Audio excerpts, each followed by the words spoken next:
திருச்சிற்றம்பலம். தென்னாடுடைய சிவனை போற்றி, எந்நாட்டவருக்கும் இறைவா போற்றி. அனைவருக்கும் வணக்கம். நாம் இன்னைக்கு சனி பகவானுடைய பெயர்ச்சி பலன்களை பற்றி தான் பார்க்க போகிறோம். மார்ச் மாதம் 2025 19ஆம் தேதி இரவு 9:44 சனி பகவான் சனிக்கிழமை உத்திரட்டாதி நட்சத்திர நாட்களில் மீனராசிக்கு பயிற்சியாகிறார். அதாவது கும்பத்திலிருந்து மீனத்துக்கு பயிற்சியாகி வருகிறார். ராகுவோட சேரப்போகிறார். சனி பகவான் 2.5 வருஷத்துக்கு ஒரு தடவை மாறுவார். ஒரு சிலருக்கு திருக்கணிதம் நல்லா பேசுது, ஒரு சிலருக்கு வாக்கியம் அருமையாக பேசுது. இது திருக்கணித முறைப்படி மாறக்கூடிய சனி பகவானுடைய பயிற்சி. இப்போது சனி பகவான் 6 ராசியை பிடிக்கிறார். எந்தெந்த 6 ராசியை பிடிக்கிறாருன்னு பாருங்கள். மேஷம், சிம்மம், கன்னி, தனுசு, கும்பம், மீனத்தை பிடிக்கிறார். விடக்கூடிய ராசிகள் ரிஷபம், மிதுனம், கடகம், துலாம், விருச்சகம், மகரம். இந்த 6 ராசியை விடுவிக்க போகிறார். இது எல்லாத்துக்குமே பொருந்தும். இந்த 6 ராசிக்காரர்களுக்கு மட்டும் பொருந்தாது. உங்கள் ஜாதகத்தில் ஜாதக கட்டத்தை எடுத்து வச்சுக்கோங்க.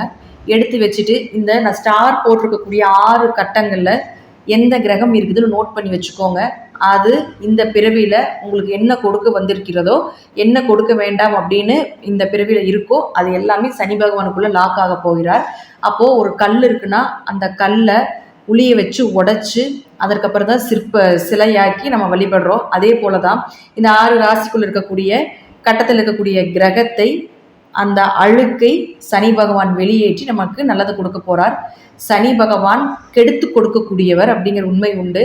கெடுத்து தான் மறுபடி கொடுப்பார். எல்லாத்தையுமே நல்லது கெட்டது எல்லாமே அந்த மாதிரி தான் கொண்டு போவார். அப்போ அவர் கொடுக்கக்கூடியது நம்மளுடைய வாழ்க்கையில் நிரந்தரமாக இருக்கும்.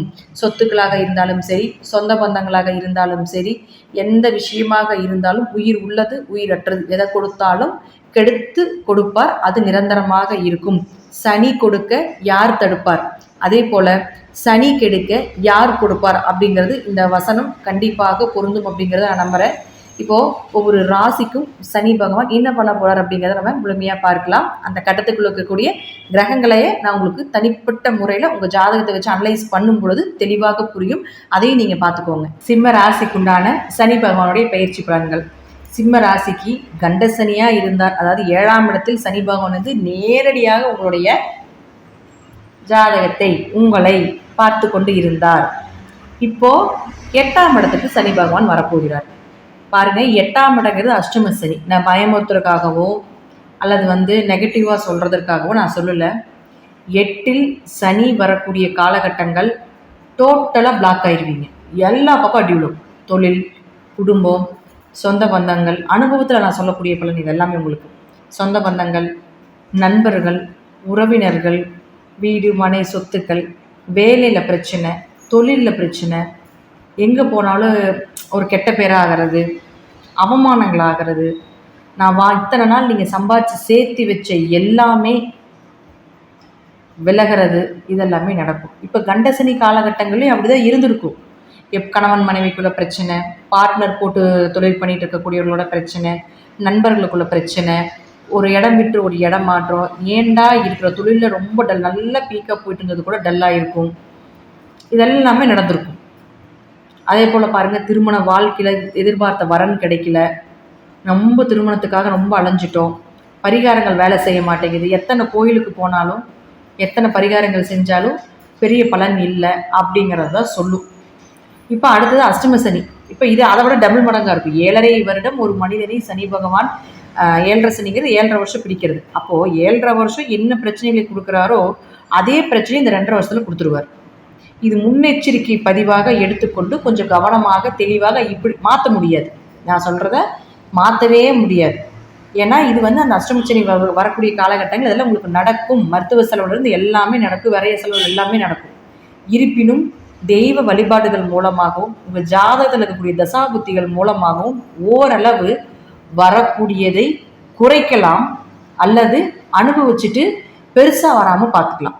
அனுபவிக்கத்தான் வைக்கும், ஆனால் பெரிய அளவுக்கு அதை தப்பிச்சு வர்றதுக்கு உண்டான வாய்ப்பை கொடுக்கும். போய் சிக்கி பிரச்சனையாகி பெருசாக ஆகிறத விட சிக்கிட்டீங்க, ஓகே, அது தப்பிச்சு வர்றதுக்கு உண்டான வழிபாடுகள், தப்பிச்சு வர்றதுக்கு உண்டான விஷயத்தை தான் இந்த தெய்வ வழிபாடுகள் கொடுக்கும் அப்படிங்கிறது தான் உண்மை.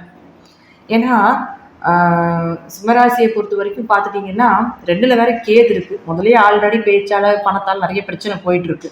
இப்போ அடுத்தது உங்களுக்கு ஒரு 5 மாத காலங்கள் பார்த்துட்டிங்கனாலும் சனி பகவான் வந்ததுலேருந்து ஒரு 5 மாத காலங்கள் நிறைய ப்ராப்ளத்தை சந்திக்க வேண்டியது இருக்குது. ராசியை பொறுத்த வரைக்கும் அஷ்டம சனி காலங்களில் இது நடக்கும். அடுத்தது பாருங்கள், இந்த 6 ராசி கட்டங்கள் இருக்குது இல்லைங்களா, ஸ்டார் போட்டிருக்கு இல்லையா, இந்த 6 ராசி கட்டத்தில் நான் சொல்லக்கூடிய கிரகங்கள் இருக்கான்னு பார்த்துக்கோங்க. அது சார்ந்து பெருசாக எஃபர்ட் போடாதீங்க. இப்போ இந்த 6 ராசி கட்டத்தில் சூரியன் இருந்துட்டாருன்னு வச்சுக்கோங்களேன், கண்டிப்பாக உங்களுடைய பெயர் புகழுக்கு ஒரு பங்கம் உண்டு. புதுசாக எதுவும் பண்ண வேண்டாம். அதே போல் கொஞ்சம் மருத்துவ செலவுலையும் கொடுப்பார். ஒருத்தர்கிட்ட இவரை புகழணும், நான் இவங்களுக்கு அது செய்கிறேன் அப்படின்னு நீங்கள் எது செஞ்சீங்கனாலும் அங்கே உங்களுக்கு பெயர் புகழ் மதிப்பு கிடையாது. ஒரு விசேஷத்துக்கு போகிறீங்க, ஒரு நல்லது செய்யணும்னு நினைக்கிறீங்க, அது கூட கெட்ட பேரை அப்படியே திரும்ப உங்களுக்கு. அப்போது எந்த இடத்தில் போனாலும் கொஞ்சம் அமைதியை கடைபிடித்து கொள்ளுங்கள். அடுத்தது இந்த 6 ராசி கட்டங்களில் புதன் இருந்தாருன்னு வச்சுக்கோங்களேன், பணம் சார்ந்த விஷயத்தில் அடி உழுகும். பணம் கொடுக்கல் வாங்கல், ஜாமீன் கையெழுத்து, இதெல்லாமே பிரச்சனைகளை ஏற்படுத்தி கொடுப்பார். உயிர் சொத்து சார்ந்த பிரச்சனைகள் வரும். உயிர் சொத்து ஏதாவது எழுதி வச்சுருந்தாங்கன்னா அதில் ஏதாவது ஒரு பிரச்சனைகளை கொடுத்து அது உங்களுக்கு கிடைக்கிறதுக்கு இல்லாமல் பண்ணுறதுக்கு உண்டான வாய்ப்புகள், இரவு நேரத்தில் பயணம் பண்ணும்போது ஏதாவது ஒரு தொந்தரவுகள், இதெல்லாமே ஏற்படுத்தி கொடுப்பார். பெரிய லாபங்களை எதிர்பார்க்காதீங்க. பெரிய லாபத்தை எதிர்பார்த்தீங்கன்னா நிச்சயமாக உங்களுக்கு அதை கூட நஷ்டங்களை ஏற்படுத்தி கொடுப்பார். 11ஆம் இடம் அப்படின்னு சொல்கிறது பார்த்துட்டிங்கன்னா மூத்த சகோதரர் தன் மனையை விட்டு பிறர் மனையை தேடக்கூடிய ஒரு அமைப்பு. இதன் மூலமாக பிரச்சனைகள் வர்றதுக்கு உண்டான வாய்ப்பையும் கொடுப்பார். மூத்த சகோதரர்கள் மூலமாகவும் உங்களுக்கு ஏதாவது ஒரு வம்பு வழக்குகள், பிரச்சனைகள் இதெல்லாமே ஏற்படுத்தி கொடுப்பார். அதே போல் 2ஆம் இடம் அப்படிங்கிறது பார்த்தீங்கன்னா உங்களுடைய தொழில், அதாவது உங்களுடைய வருமானம், அடிப்படை வருமானம். அப்போ அதுலேயும் இந்த புதன் அப்படின்னு சொல்லக்கூடிய இந்த 6 ராசி கட்டத்தில் இருந்தால் அடிப்படையே வரக்கூடிய பணம் கூட கொஞ்சம் நின்று போகிறதுக்குண்டான வாய்ப்பையும் ஏற்படுத்தி கொடுப்பார். அடுத்தது சுக்கிரன். இந்த சுக்கிரன் வந்து இந்த 6 ராசி கட்டத்தில் எந்த கட்டத்தில் இருந்தாலும் சரி தொழிலில் கொஞ்சம் முடக்கமாகும். உங்களுடைய முயற்சிகள் தடைப்படும். உங்களுடைய இளைய சகோதரர்கள் மூலமாக பிரச்சனைகளை கொடுக்கும். உங்கள் மாமனார் மூலமாக பிரச்சனைகள், அல்லது மாமனாருக்கு ஏதாவது மாமனார் குடும்பத்தில் ஏதாவது பிரச்சனைகள் வர்றது, உங்களுக்கும் அவர்களுக்கு கருத்து வேறுபாடுகள் ஆகிறது, இதெல்லாமே ஏற்படுத்தி கொடுக்கும். கொஞ்சம் தைரியம் குறைவதற்குண்டான வாய்ப்பையும் கொடுத்துருவார். 3ஆம் இடம் அப்படிங்கிறது கம்யூனிகேஷன். உங்களுடைய அடையாளங்களை அழித்து கொடுப்பார், அழித்து திருத்தி மீண்டும் கொடுப்பார் அப்படிங்கிறது உண்மை. அப்போ தொழிலில் பெருசாக இன்வெஸ்ட்மெண்ட் பண்ண வேண்டாம். ஏதாவது ஒரு கர்ம காரியத்துக்கு கலந்து கொள்ள, ரொம்ப நெருங்கின ஒரு கர்ம காரியத்துக்கு கலந்து கொள்ள வேண்டிய ஒரு அமைப்பை ஏற்படுத்தி கொடுக்கும். அடுத்து பாருங்க செவ்வாய். இந்த செவ்வாய் இந்த 6 ராசி கட்டங்கள் எங்கிருந்தாலும் சரி இடமாற்றமோ, வீடு மாற்றமோ, வண்டி வாகன மாற்றங்களோ ஏற்படும். தாய் தந்தையனுடைய வம்பு வழக்குகள், பேச்சுவார்த்தையில பிரச்சனைகள், சொத்து பிரச்சனைகள் இதெல்லாமே ஏற்படுத்தி கொடுப்பார். 4, 9 அப்படிங்கிறது 9 உயர்கல்வியை சொல்றதுனாலையும் 2ஆம் தார அமைப்பை சொல்றதுனாலையும் இது சார்ந்த பிரச்சனைகளை கொடுப்பார். அப்போ உயர்கல்விக்கு ஏதாவது நீங்க ட்ரை பண்ணிட்டு இருக்கீங்க அப்படின்னா கொஞ்சம் கவனமா செயல்படுத்துங்க. எதிர்பார்த்த மார்க் கிடைக்காம இருக்கிறது, கொஞ்சம் போஸ்டிங் கிடைக்காம இருக்கிறது, நீங்க படிச்ச இதுக்கு உண்டான வேலை வாய்ப்புகள் கிடைக்காம இருக்கிறது, இதெல்லாமே ஏற்படுத்தி கொடுத்துருவார். அடுத்தது பாருங்க குரு. இந்த குரு பகவான் பாருங்க இந்த 6 ராசி கட்டத்தில் எங்க இருந்தாலும் சரி குழந்தைகள்னால பிரச்சனைகள், அல்லது குழந்தைகளுக்கு ஏதாவது பிரச்சனைகள், குழந்தை சார்ந்த ஏதாவது ஒரு ட்ரீட்மெண்ட் எடுக்கிறீங்க அப்படின்னா கொஞ்சம் கவனமாக ட்ரீட்மெண்ட் எடுக்கணும். குழந்தையை கொடுத்துருவார், அதில் இருக்கக்கூடிய அழுக்குகளை விலக்கி கொடுப்பார். ஆனால் கொஞ்சம் கவனமாக இருந்து செயல்படுத்துறது அப்படிங்கிறது முற்றிலும் உண்மை. ஆப்ரேஷன் செய்து குழந்தை எடுக்க வேண்டிய சூழ்நிலைகளை கூட கொடுக்கறதுக்கு வாய்ப்புகள் உண்டு. அப்போ குலதெய்வ கோயிலுக்கு போக முடியாத ஒரு சூழ்நிலைகள், குடும்பத்தில் கொஞ்சம் ஒற்றுமை குறைபாடுகள் ஏற்படுறது, இதெல்லாமே ஏற்படுத்தி கொடுத்துருவார். திடீர் பண நஷ்டங்கள் ஆகிறதுக்கு உண்டான வாய்ப்புகள் இதெல்லாமே கொடுக்கும். அடுத்தது சனி பகவான். இந்த சனி பகவான் இந்த 6 ராசி கட்டங்களில் எங்கே இருக்காருன்னு பாருங்க. இந்த 6 ராசி கட்டங்களில் சனி பகவான் எங்கே இருந்தாலும் சரி கண்டிப்பாக உங்களுக்கு திருமணம் சார்ந்த ஏமாற்றத்தை கொடுக்கும். கணவன் மனைவிக்குள்ள கொஞ்சம் கருத்து வேறுபாடுகள், பிரச்சனைகளை கொடுக்கும். கடன் ஏற்படுத்தி கொடுப்பார், நோய் ஏற்படுத்தி கொடுப்பார். அப்போ 6ஆம் இடங்கிறது சித்தின்னு சொல்கிறோம். அப்போ உங்களுக்கு சித்தி மூலமாக ஏதாவது பிரச்சனைகள், அது சித்திக்கு ஏதாவது உடல் ரீதியான பிரச்சனைகளை கொடுப்பார். 6ஆம் இடங்கிறது போட்டி தேர்வுன்னு சொல்கிறோம். அப்போ போட்டி தேர்வு எழுதி ஃபெயிலியர் ஆகிறது, எதிர்பார்த்த மார்க் கிடைக்காம போகிறது, எதிர்பார்த்த வேலை கிடைக்காம போகிறது, இதெல்லாமே ஏற்படுத்தி கொடுத்துருவார். வேலை ஆட்கள் மூலமாக பிரச்சனைகள், உங்கள் கூட வேலை செய்வாங்க இல்லைங்களா, அவங்க மூலமாக பிரச்சனைகள், மேல் அதிகாரிகள் மூலமாக பிரச்சனைகள், ஒரு நிம்மதியே இல்லை வேலையில், வேலை முதல் மாதிரி செய்ய முடியல, ஒரு இன்ட்ரெஸ்ட் இல்லை, மந்தமாக இருக்குது, இதனால நிறைய பிரச்சனைகள் வருது அப்படிங்கிறதெல்லாம் பார்த்தீங்கன்னா இந்த சனி இந்த 6 ராசிக்கிடத்தில் இருந்தால் தான் நடக்கும் இனி வரக்கூடிய காலகட்டங்கள். அதனால் கொஞ்சம் கவனமாக இருந்துக்கோங்க. சனி சிக்கினா கொஞ்சம் பாதிப்பு உண்டு. வேலையே விட்டுட்டு மறு வேலை தேடுற அளவுக்கு கூட பண்ணிடுவார். அதனால் கொஞ்சம் கவனமாக இருங்க. அடுத்தது பாருங்க, உங்களுக்கு சந்திரன் இயற்கையாகவே உங்களுடைய ராசியில் இருக்கிறதுனால, சனியினுடைய பார்வை இருக்கிறதுனால கொஞ்சம் மனசை போட்டு குழப்பும், முடிவெடுக்க முடியாத தன்மைகளை கொடுக்கும். இதனாலுமே கொஞ்சம் யோசிச்சு சிந்திச்சு செயலாற்றுங்கள். இப்போ அரசியல் சார்ந்த துறையில் இருக்கக்கூடியவர்களாக இருந்தால் கொஞ்சம் மக்கள் சார்ந்த விஷயத்தில் கவனம் செலுத்த வேண்டும். மக்கள்கிட்ட கெட்ட பெயர் வர்றதுக்கு உண்டான வாய்ப்பையும் கொடுக்கும். பெரிய அளவுக்கு உள்ளே போய் என்ட்ரி ஆக வேண்டாம், எல்லாம் பின்னாடி இருந்து செயல்படுத்துங்க.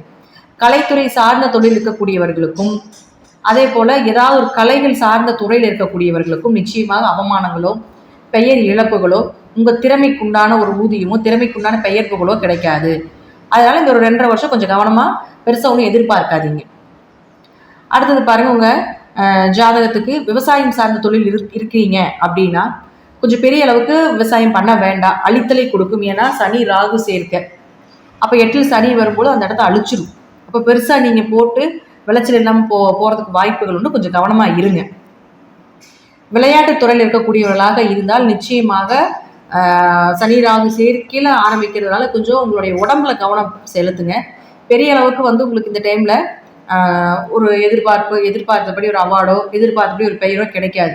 ஸோ பெருசாக எதுவும் பண்ணாமல் என்ன இருக்கோ அதை கொண்டு போங்க. இந்த 2.5 வருஷம் கழிச்சு பண்ணிக்கலாம். மீறி நீங்கள் கொண்டு போகும்பொழுது அது உங்களுக்கு ஆரோக்கிய குறைபாடுகளும் மருத்துவ செலவுகளையும் ஏற்படுத்தி கொடுத்துரும்.